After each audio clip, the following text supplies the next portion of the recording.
마라의 유혹, 보살의 선택. 당신이라면 어떤 선택을 하시겠습니까? 여러분은 혹시 생각해 보신 적 있으신가요? 만약 악마가 당신 앞에 나타나 모든 것을 주겠다고 제안한다면 과연 그 유혹을 뿌리칠 수 있을지 말입니다. 세상에는 수많은 유혹이 존재합니다. 돈, 권력, 명예, 사랑, 심지어는 선한 일을 한다는 명목으로 다가오는 유혹도 있습니다. 그 중에서 가장 위험한 유혹은 무엇일까요? 바로 정의로운 척, 선한 척 다가오는 유혹입니다. 불교에서는 이러한 유혹의 존재를 마라라고 부릅니다. 마라는 단순한 악마가 아닙니다. 그는 인간의 욕망 그 자체이며 우리 마음속 가장 깊은 곳에 숨어 있는 어둠이자 집착입니다. 오늘 들려드릴 이야기는 한 보살이 마라의 교묘한 유혹 앞에서 어떤 선택을 했는지에 대한 이야기입니다. 이 이야기를 듣고 나면 여러분은 스스로에게 물어보게 될 것입니다. 과연 나는 어떤 선택을 했을까? 옛날 어느 왕국에 지혜로운 수행자가 있었습니다. 그의 이름은 수보리였습니다. 수보리는 어릴 적 부유한 상인의 아들로 태어났습니다. 무엇 하나 부족한 것 없이 자랐지만 그는 세상의 모든 것이 허무하다는 것을 깨달았습니다. 25살이 되던 해 그는 모든 것을 버리고 출가했습니다. 부모님은 울며 말렸고 약혼녀는 원망했지만 수보리의 결심은 확고했습니다. 저는 진리를 찾아 떠나야 합니다. 이것이 제가 태어난 이유입니다. 그렇게 20년이 넘는 세월이 흘렀습니다. 수보리는 깊은 산속에서 수행하며 보살의 길을 걷고 있었습니다.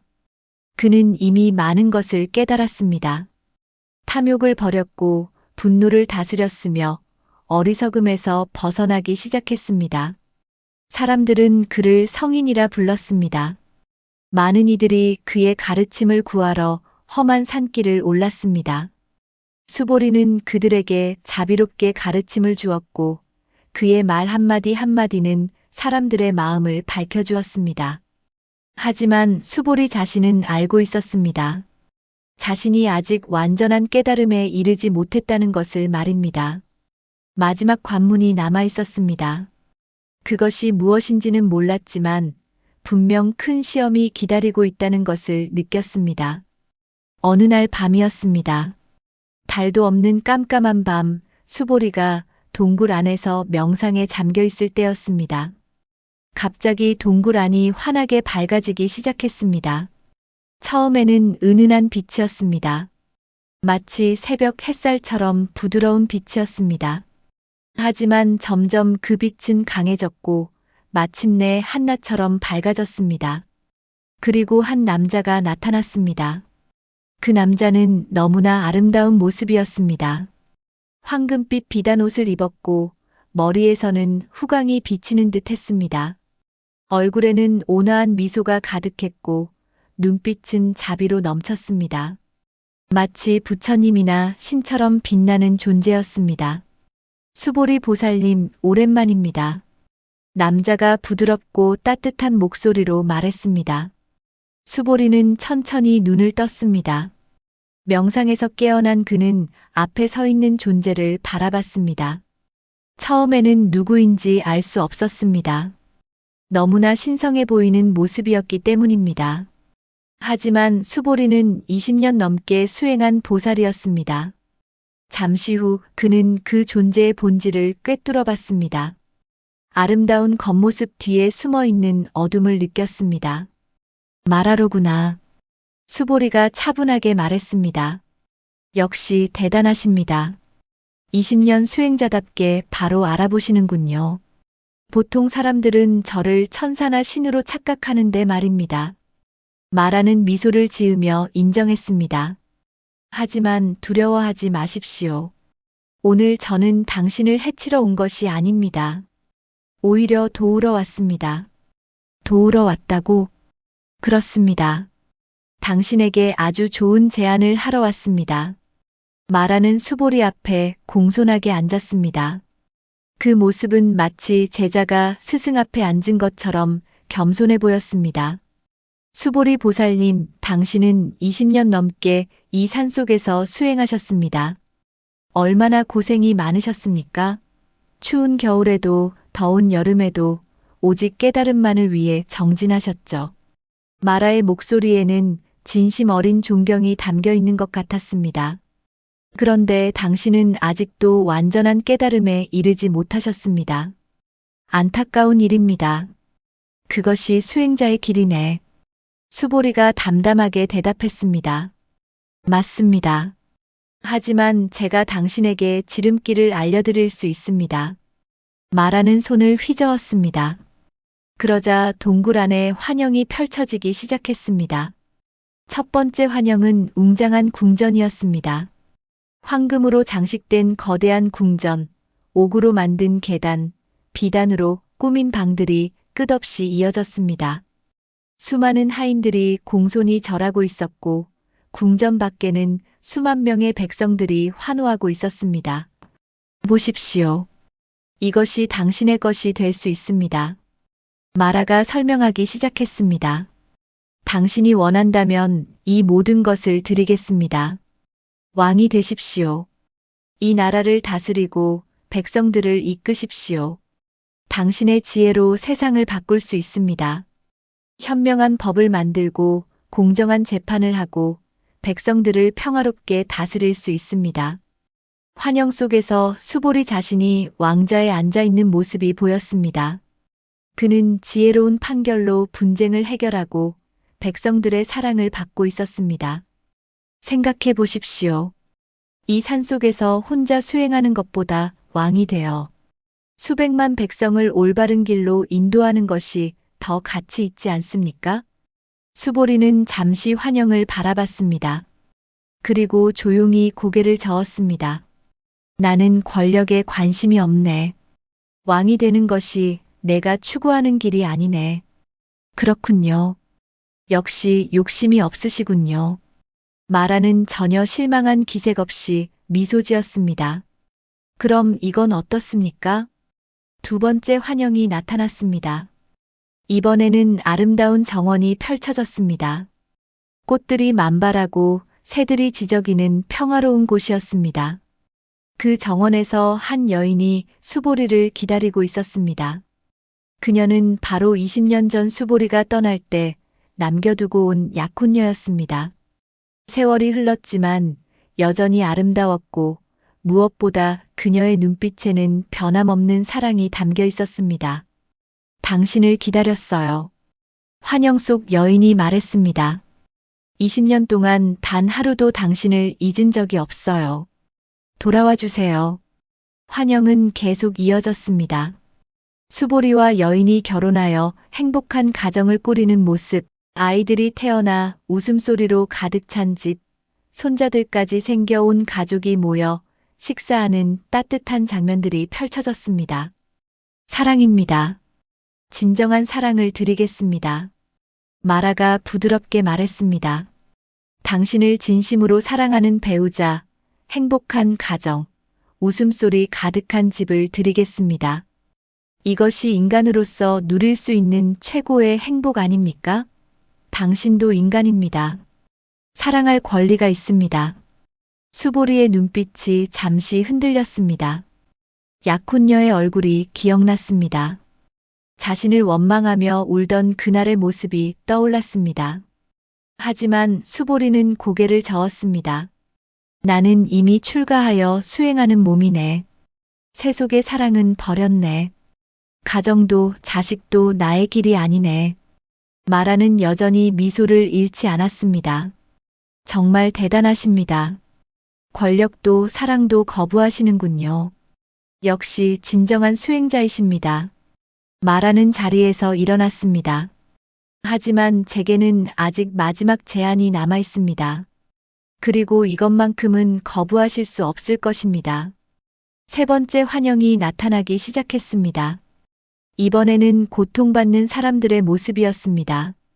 병상에 누운 환자들, 거리를 헤매는 거지들, 전쟁으로 부모를 잃은 아이들, 기근으로 굶주린 마을 사람들의 모습이 끝없이 펼쳐졌습니다.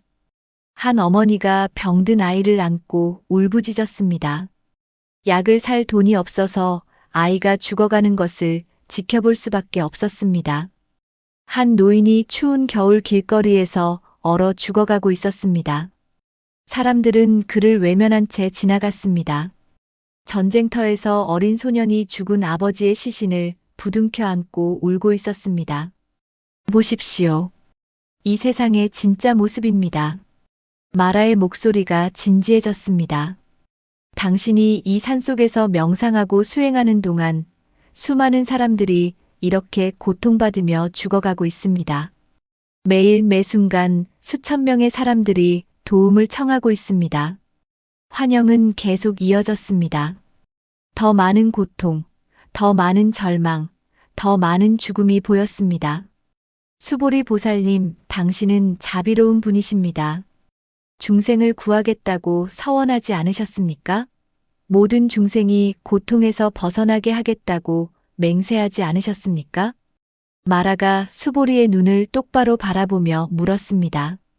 그런데 왜 이 산속에만 숨어 계십니까? 왜 저 사람들을 돕지 않으십니까? 수보리는 대답하지 못했습니다. 마라의 말이 가슴에 비수처럼 꽂혔습니다. 나는 깨달음을 얻어 더 많은 사람을 구하려고 수행하고 있네. 깨달음을 얻는데 얼마나 걸릴지 아십니까? 마라가 날카롭게 반문했습니다. 10년? 20년? 아니면 평생이 걸릴지도 모릅니다. 어쩌면 이번 생에는 불가능할지도 모릅니다. 그동안 얼마나 많은 사람들이 고통 속에서 죽어갈까요? 수만 명, 수십만 명. 마라는 수보리에게 다가가 어깨에 손을 얹었습니다. 제 제안을 받아들이십시오. 지금 당장 힘을 드리겠습니다. 신통력을 드리겠습니다. 오늘부터 당신은 기적을 일으킬 수 있습니다. 새로운 환영이 펼쳐졌습니다. 이번에는 수보리가 마라의 힘을 받아 사람들을 돕는 모습이었습니다. 병자에게 손을 얹자 병이 낫고 하늘을 향해 기도하자 비가 내려 가뭄이 해결되고 전쟁터에 나타나자 전쟁이 멈추는 장면들이 보였습니다. 수많은 사람들이 감사하며 절하고 살려주셔서 감사합니다라고 외치는 소리가 들렸습니다. 보십시오. 이것이 진정한 자비 아닙니까? 마라가 속삭였습니다. 당신이 한 번 손을 뻗으면 한 생명을 구할 수 있습니다. 하루에 100명, 1000명, 10,000명을 구할 수 있습니다. 이것이 당신이 원하던 것 아닙니까? 수보리는 크게 흔들렸습니다. 마라의 말이 너무나 정당해 보였습니다. 실제로 자신이 서원한 것이 바로 중생 구제였습니다. 그 대가는 무엇인가? 수보리가 떨리는 목소리로 물었습니다. 아주 간단합니다. 마라가 미소 지었습니다. 당신의 수행을 멈추십시오. 깨달음을 추구하지 마십시오. 대신 제가 주는 힘으로 사람들을 돕는 데만 집중하십시오. 그것뿐입니다. 그것이 전부인가? 그것이 전부입니다. 생각해 보십시오. 마라가 진지하게 말했습니다. 당신 혼자 깨달음을 얻는 것과 수만 명의 생명을 구하는 것 중 무엇이 더 가치 있습니까? 무엇이 진정한 자비입니까? 수보리는 깊은 고민에 빠졌습니다. 마라의 말이 완전히 틀린 것만은 아니었습니다. 정말로 자신이 이 산속에서 수행하는 동안 수많은 사람들이 고통받고 있었습니다. 마라는 계속해서 환영을 보여줬습니다. 병상에 누운 어린 소녀가 어머니의 품에서 마지막 숨을 거두었습니다. 어머니는 울부짖으며 하늘을 원망했습니다. 왜 내 딸을 데려가십니까? 이 아이가 무슨 죄를 지었습니까? 이 아이를 살릴 수 있습니다. 마라가 말했습니다. 당신이 제 제안을 받아들이기만 한다면 당장 이 아이를 살릴 수 있습니다. 어머니의 눈물을 닦아줄 수 있습니다.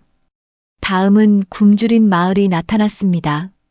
3년째 가뭄으로 모든 농작물이 말라 죽었습니다.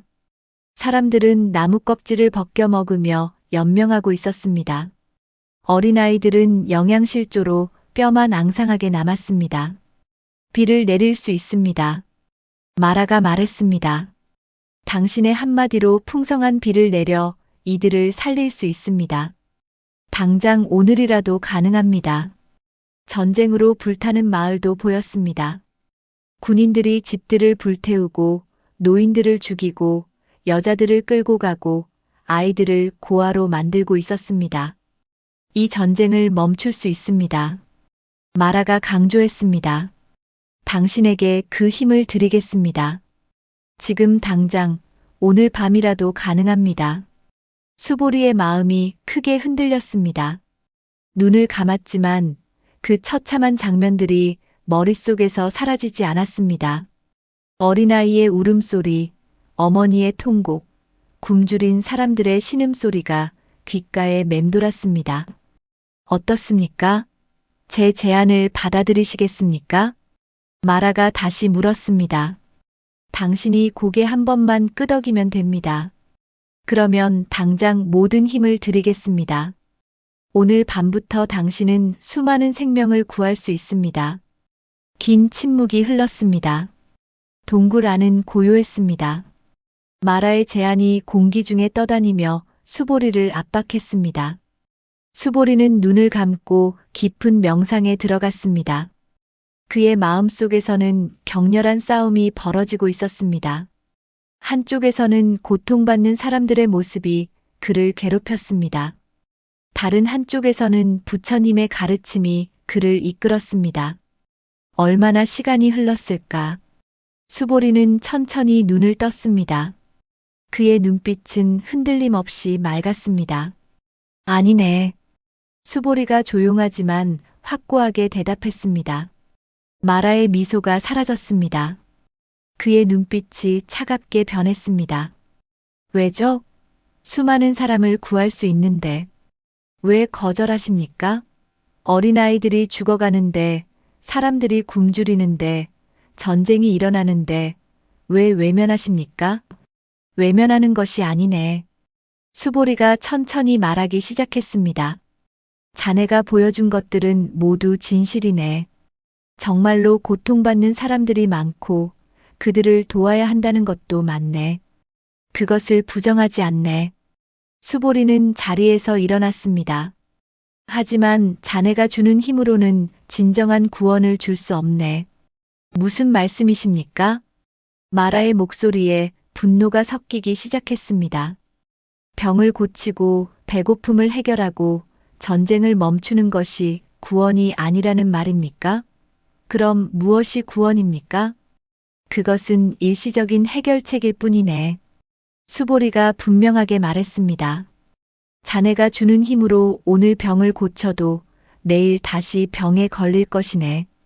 오늘 배를 채워도 내일 또 배고플 것이네. 오늘 전쟁을 멈춰도 언젠가 다시 전쟁이 일어날 것이네. 그래도 적어도 오늘은 살릴 수 있지 않습니까? 그렇네. 오늘은 살릴 수 있지. 하지만 그것이 끝이네. 자네는 영원히 사람들을 자네에게 의존하게 만들 것이네. 수보리는 마라를 똑바로 바라봤습니다. 진정한 구원은 고통의 원인을 제거하는 것이네. 왜 병에 걸리는가? 왜 굶주리는가? 왜 전쟁이 일어나는가? 그 근본 원인은 무엇인가? 그게 무엇입니까? 바로 무명이네. 어리석음이네. 욕심과 집착과 분노네. 수보리가 확신에 찬 목소리로 말했습니다. 사람들이 병에 걸리는 것은 탐욕 때문이네. 굶주리는 것은 불평등과 욕심 때문이네. 전쟁이 일어나는 것은 분노와 집착 때문이네. 그래서 깨달음을 얻겠다는 겁니까? 마라가 비웃듯이 말했습니다. 그동안 죽어가는 사람들은 어떡하고요? 당신이 깨달음을 얻을 때까지 기다리라는 겁니까? 만약 내가 진정으로 깨달음을 얻는다면, 수보리가 천천히 말했습니다. 그때는 한 사람만 구하는 것이 아니라 수천 수만 명을 올바른 길로 인도할 수 있네. 그들 스스로 고통에서 벗어날 수 있도록 가르칠 수 있네. 아름다운 이상입니다. 마라가 냉소적으로 말했습니다. 하지만 그것은 현실이 아닙니다. 지금 당장 고통받는 사람들에게 깨달음이 무슨 소용입니까? 배고픈 사람에게 철학을 이야기할 수 있습니까? 죽어가는 아이에게 진리를 가르칠 수 있습니까? 자네 말이 틀리지 않네. 수보리가 인정했습니다. 지금 당장 배고픈 사람에게는 밥이 필요하고 병든 사람에게는 약이 필요하네. 그것을 부정하지 않네. 그럼, 하지만 그것만으로는 부족하네. 수보리가 계속 말했습니다. 만약 내가 자네의 제안을 받아들인다면 나는 자네에게 의지하게 될 것이네. 자네가 주는 힘 없이는 아무것도 할 수 없게 되겠지. 수보리는 마라를 향해 한 걸음 다가갔습니다. 그리고 언젠가 자네가 그 힘을 거둬간다면 그때는 어떻게 되는가? 나에게 의지했던 수많은 사람들은 다시 절망에 빠지게 될 것이네. 더 큰 절망의 말이네. 마라의 얼굴이 굳어졌습니다. 자네는 영원한 해결책을 주는 것처럼 말하지만 사실은 영원한 의존을 만들려는 것이네. 사람들이 스스로 서는 것이 아니라 나에게 그리고 결국 자네에게 의존하게 만들려는 것이네. 그것이 바로 자네의 함정이네. 수보리가 분명하게 말했습니다. 마라는 잠시 말이 없었습니다. 그리고 갑자기 크게 웃기 시작했습니다. 하하, 훌륭합니다. 정말 훌륭하십니다. 마라의 웃음소리가 동굴 안에 울려 퍼졌습니다. 역시 20년 수행자답습니다. 제 계략을 완전히 꿰뚫어 보셨군요. 마라는 다시 미소를 지었습니다. 하지만 이번에는 차가운 미소였습니다. 하지만 당신도 알 것입니다. 당신의 선택이 얼마나 이기적인지를요. 이기적이라고? 그렇습니다. 마라가 날카롭게 말했습니다. 당신은 지금 당장 수많은 사람을 구할 수 있는 기회를 거부했습니다. 왜죠?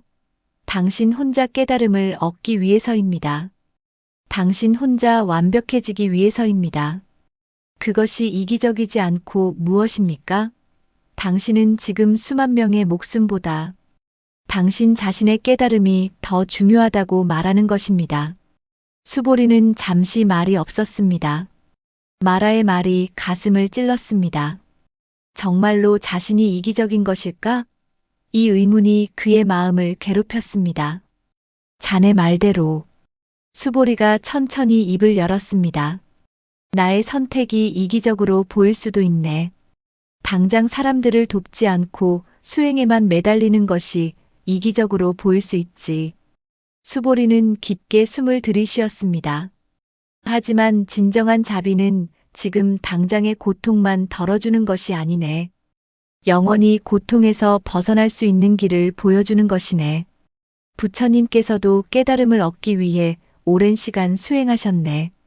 그동안 얼마나 많은 사람이 고통받았겠는가.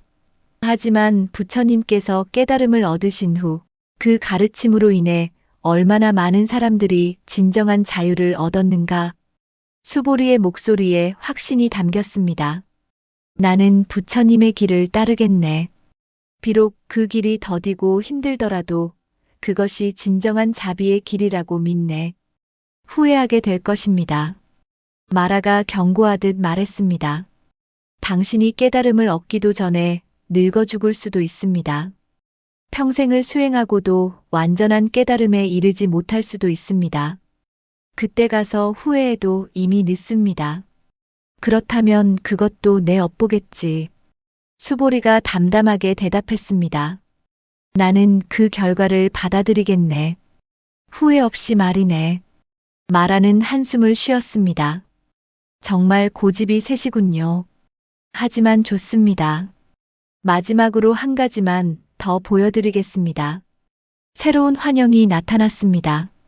이번에는 수보리 자신의 미래였습니다. 늙고 병든 모습으로 동굴 안에 쓸쓸히 누워있는 수보리가 보였습니다. 환영 속 수보리는 깨달음을 얻지 못한 채 죽음을 맞이하고 있었습니다. 제자도 없고 아무도 곁에 없이 홀로 죽어가고 있었습니다. 마지막 순간 환영 속 수보리는 중얼거렸습니다. 내가 잘못 선택한 것인가? 그들을 도왔어야 했는가? 보십시오. 이것이 당신의 미래입니다. 마라가 말했습니다. 깨달음을 얻지 못한 채 쓸쓸히 죽어가는 모습입니다. 평생을 바쳤지만 아무것도 이루지 못한 채 후회하며 죽는 것입니다. 그래도 거부하시겠습니까? 수보리는 환영을 오래 바라봤습니다. 그리고 조용히 고개를 끄덕였습니다. 그렇네. 비록 그렇게 죽더라도 나는 이 길을 가겠네. 왜입니까? 대체 왜 그렇게 고집을 부립니까? 마라가 이해할 수 없다는 듯 소리쳤습니다. 고집이 아니네. 수보리가 차분하게 대답했습니다. 믿음이네. 믿음이라고요? 그렇네. 나는 믿네. 수보리는 눈을 감았습니다. 진리를 향한 길이 결코 헛되지 않다는 것을, 비록 이번 생에 이루지 못하더라도 그 노력은 다음 생에 이어질 것이고 그 다음 생에도 이어져 결국에는 반드시 깨달음을 얻을 것이라고 믿네. 윤회를 통해 우리는 계속 성장하네. 실패도 좌절도 모두 다음 생의 밑거름이 되네. 수보리의 목소리가 평온했습니다. 그리고 나만이 아니네. 나의 노력을 보고 다른 수행자들도 용기를 얻을 것이네. 그들도 깨달음의 길을 걸을 것이네.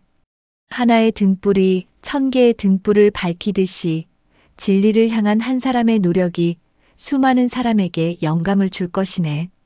마라는 더 이상 할 말이 없었습니다. 당신은 정말 어리석습니다. 그럴 수도 있지. 수보리가 잔잔하게 미소 지었습니다. 하지만 이것이 보살의 길이네. 쉬운 길이 아니라 옳은 길을 가는 것, 빠른 길이 아니라 바른 길을 가는 것, 그것이 보살의 선택이네. 마라는 천천히 사라지기 시작했습니다. 좋습니다. 오늘은 당신이 이겼습니다. 마라의 목소리가 점점 작아졌습니다. 하지만 언젠가 다시 찾아올 것입니다. 더 강한 유혹으로, 더 교묘한 방법으로 다시 올 것입니다. 기다리겠네. 수보리가 고요하게 대답했습니다. 그리고 그때도 같은 대답을 할 것이네. 마라가 완전히 사라지자 동굴은 다시 어둠 속으로 돌아갔습니다. 수보리는 다시 명상 자세로 앉았습니다. 하지만 그의 마음은 완전히 평온하지 않았습니다. 마라가 보여준 장면들이 계속 떠올랐습니다. 고통받는 사람들, 죽어가는 아이들, 굶주린 마을 사람들, 전쟁의 참상. 내가 정말 옳은 선택을 한 것일까? 수보리는 밤새 스스로에게 물었습니다. 다음 날 아침이 밝았습니다. 한 젊은이가 가파른 산길을 올라 수보리를 찾아왔습니다. 스승님, 여쭤볼 것이 있습니다. 젊은이는 수보리 앞에 무릎을 꿇었습니다. 무엇이냐? 저는 가난한 집에서 태어났습니다. 젊은이가 말하기 시작했습니다. 제 가족은 항상 굶주렸고 추위에 떨었습니다. 동생들이 배고파 우는 모습을 보며 자랐습니다. 그래서 저는 생각했습니다. 부자가 되어 가족을 돕겠다고요. 그런데 어느 날 스승님의 가르침을 들었습니다. 돈으로는 진정한 행복을 얻을 수 없다는 것을요. 그래서 수행의 길을 택했습니다. 젊은이의 목소리가 떨렸습니다. 하지만 제 가족은 여전히 가난합니다. 제가 수행하는 동안 더 힘들어졌을 것입니다.